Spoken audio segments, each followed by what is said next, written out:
Hola, muy buenas. Soy yo otra vez, el de siempre, el profesor. Me llaman profesor con doble S, siempre es escrito así, punto ingenieur, ingeniero. Ese es mi nombre de pila. Vale, este vídeo es un vídeo consecuencia de una petición, es sobre estequiometría,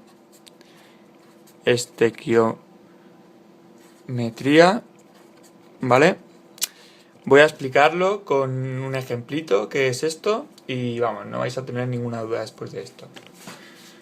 Veamos, la estequiometría, lo que conseguimos con esto es ajustar las reacciones para saber cuál es la cantidad relativa de moles que participan en una reacción. Es decir, relativamente cuántos moles se consumen en una reacción de cada elemento y cuántos aparecen. Entonces, os voy a poner un ejemplo práctico y os lo voy a ir explicando con esto y lo vais a entender de booty, ¿vale? Venga, imaginaros que yo soy un químico loco. Estoy como una cabra y quiero quemar en una caldera propano, ¿vale? Bueno, no sé si lo sabéis, pero el propano, su fórmula molecular es esta, C6, pero joder, estoy un poco, me suspende, ¿eh?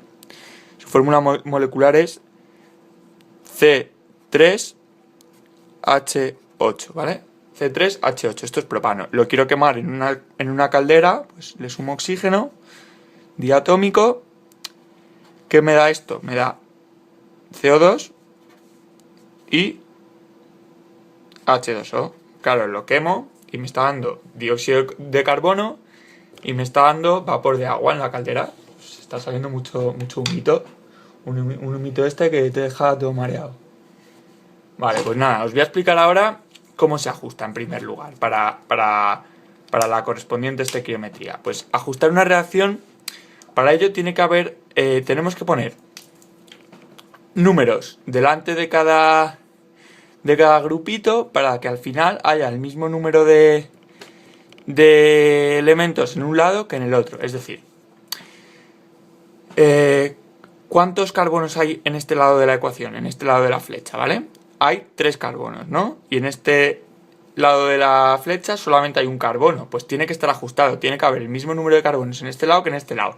Pero claro, hay que comerse un poquito la cabeza para que al final, al ajustar unas cosas, no se me desajusten las otras. Pues nada, vamos a pensar. Si tenemos aquí 3 carbonos, ¿vale? Y aquí, bueno, un consejo es que las ecuaciones se pueden ajustar de dos formas, que esto no os lo he dicho. Se pueden ajustar a ojillo, como la voy a hacer yo ahora, o se pueden ajustar con una fórmula que os voy a explicar después, ¿vale? Pero bueno, primero la voy a ajustar a ojillo, ¿vale? A ver, tenemos aquí 3 carbonos y aquí hay 0. Aquí hay un carbono y aquí hay 0, ¿vale? Entonces, si queremos que haya los mismos carbonos en los dos lados, como aquí hay 3, le voy a poner aquí un 3 grande, ¿vale? Delante de este CO2, entonces ya hay 3 carbonos, porque hay 3 CO2.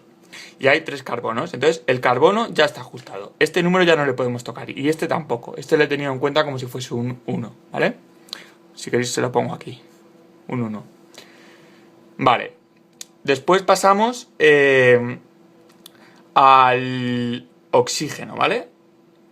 No, perdona, después pasamos al hidrógeno. Tenemos aquí 8 hidrógenos y aquí tenemos 2 hidrógenos. Pues si yo le pongo aquí un 4 muy grande, hay 4 por H2, tenemos 8 hidrógenos y aquí tenemos 8 hidrógenos, está ajustado. Y luego contamos los oxígenos. Aquí tenemos 2 en este lado y en este lado tenemos 3 por 2 que son 6 más 4, tenemos 10. Entonces, ¿qué hay que hacer para que en este lado también haya 10? Pues multiplicamos aquí por un 5 grande. Entonces, fijaros, ya está ajustada. Tenemos carbonos, recuento de carbonos. 3 carbonos aquí y 0 son 3. Y aquí tenemos 3 carbonos y 0 son 3. Pues hay 3 y hay 3. Hidrógenos. Aquí hay 8. Aquí no hay. Y aquí hay 4 por 2, 8. También está ajustado. Nos vamos al oxígeno. Aquí hay 10, 5 por 2. Y aquí hay 3 por 2, 6. Más 4 hay 10 también, ¿vale? Está perfectamente ajustada. ¿Cuáles son las reglas para ajustar a ojillo? ¿Vale? Ajuste, yo le llamo así. Ajuste a ojillo. Tiene unas reglas, porque decís, joder, pues lo has calculado, pero claro, tú sabes, tú eres profesor, ¿no? Pues sí, hay unas reglas, os lo digo. El ojillo es muy importante. Os dibujo aquí el ojillo, ahí, con sus pestañas y todo. Vale. Las reglas para ajustar a ojillo son las siguientes. Se empieza siempre a ajustar por lo que no sea ni oxígenos ni hidrógenos, ¿vale? En este caso, pues he empezado por el carbono, que es el único otro elemento que había. Y el oxígeno siempre se deja para el final. Es decir, ajusto primero el carbono, luego ajusto el hidrógeno y al final el oxígeno. O sea, siempre lo penúltimo que ajustamos es el hidrógeno y lo último el oxígeno. Vale, eso es lo primero. Después, ¿para qué sirve esto? Sirve para hacer cálculos de reacciones de cuánto se genera y cuánto se consume por mol, ¿vale? Esta ecuación ya está ajustada. ¿Y qué quiere decir estos números? Quiere decir que por cada mol que meto en la caldera de propano, tienen que reaccionar 5 de oxígeno para que se queme un mol de propano y se van a producir 3 moles de CO2 y 4 moles de agua, ¿vale? Eso es lo que significa. O sea, si yo meto en la caldera un mol de propano, meto 5 de oxígeno, se va a consumir todo y se va a generar 3 de dióxido de carbono y 4 de agua. ¿Qué pasa si yo meto un mol de propano y solamente meto 4 de oxígeno? Pues que no se va a quemar el mol entero de propano, porque el mol entero de propano necesitaría 5 de oxígeno. Pues si meto 4 de oxígeno, se va a quemar un poquito menos de un mol de propano y se va a producir un poquito menos de 3 de CO2 y un poquito menos de 4 de agua, ¿vale? Entonces, lo que tenéis que saber aquí es que siempre trabajamos en moles. Siempre trabajamos en moles. Por lo menos es mi forma de funcionar. Se trabaja en moles y luego, si queremos, lo pasamos a cualquier otra unidad. Lo pasamos a masa, lo pasamos a lo que queráis. Pero se trabaja en moles. Yo pongo aquí moles iniciales, NI, moles que reaccionan, NR, y moles finales, NF. Entonces, en NI pongo los moles que meto al principio en la caldera. Pensar físicamente que esto es una caldera. Yo abro la compuerta y meto, pues por ejemplo, meto 6 moles de C3H8 y meto 10 moles de oxígeno. Entonces, la pregunta es, ahora nos vamos a esta columna. Claro, aquí en NI no pongo nada porque esto aún no ha aparecido. Esto aparecerá cuando reaccione. O sea, aquí nunca va a haber NI. Aquí habrá N que reaccione. Entonces la pregunta es, si he metido en la caldera 6 moles de propano y 10 de oxígeno, ¿cuántos reaccionan de cada? Pues la cosa es de acuerdo con la estequiometría, y para esto es para lo que sirve la estequiometría. Mucho ojito ahora, ¿eh? Ojito. Ahora mucho ojito. Si con un mol hemos dicho que de propano reaccionan 5 de oxígeno, entonces para que reaccionasen 6 moles de propano, ¿cuántos necesitaríamos tener de oxígeno en la caldera? Pues si con 1 de propano necesitamos 5 veces de oxígeno, o sea, porque esto es 5 veces 1, ¿vale? Pues si metemos 6 de propano, entonces necesitaríamos 6 por 5, necesitaríamos 30 de oxígeno. O sea, para que reaccionen estos 6 de propano, tiene que haber 30 de oxígeno. Entonces, ¿hay 30 de oxígeno? No, solo hay 10. Entonces, ¿qué quiere decir? Eso, pues que no van a reaccionar los 6 moles que hemos metido de propano. Van a reaccionar menos. ¿Cuántos menos? Pues si con 1 reaccionan 5, con 10 de oxígeno reaccionan 10 entre 5, que son 2. ¿Vale? Si os fijáis, es un tercio. ¿Por qué? Pues porque si con 6 necesitábamos, con 1 necesitábamos 5, entonces con 6 necesitábamos 5 veces 6, que son 30. Pero claro, si solo tenemos 10, 10 es un tercio de 30.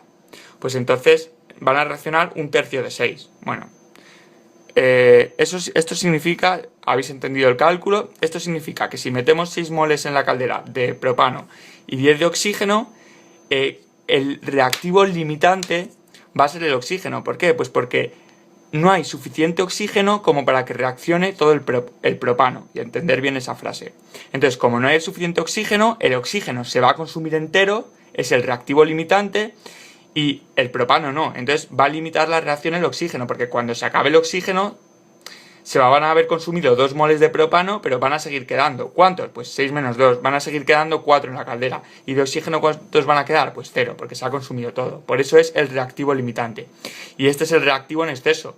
Había 6 y nos sobran 4. Entonces, ¿cuánto tendríamos que haber quedado metido en la caldera de propano para que la reacción se realizase completa, una reacción exacta, pues tendríamos que haber metido 2 moles de propano. Llego a meter 2 de propano y 10 de oxígeno y se consume todo, se consumen los 10 de oxígeno y los 2 de propano. O al revés, llego a meter 6 moles de propano y 30 de oxígeno y se consumen los 6 de propano y 30 de oxígeno.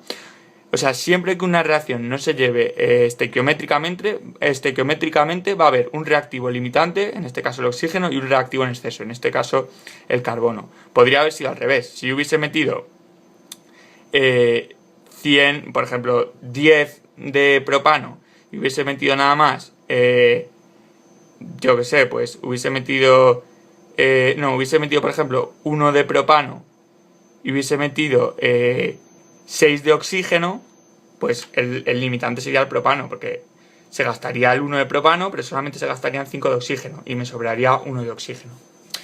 Bueno, de momento yo creo que esto es todo. Nada, solamente deciros que en esta reacción pues se queman 2 de propano, se producen 5 veces por estequiometría, siempre atentos a los números rojos, 5 veces estos 2 que se han quemado de propano, pues 10 de oxígeno, y se producen 3 de dióxido de carbono, pero no 3 veces este número es como la base de cálculo que estamos utilizando, entonces 3 por 2, se producen 6 de dióxido de carbono y 8 de agua. Entonces al final de la reacción lo que nos quedan son 6 de...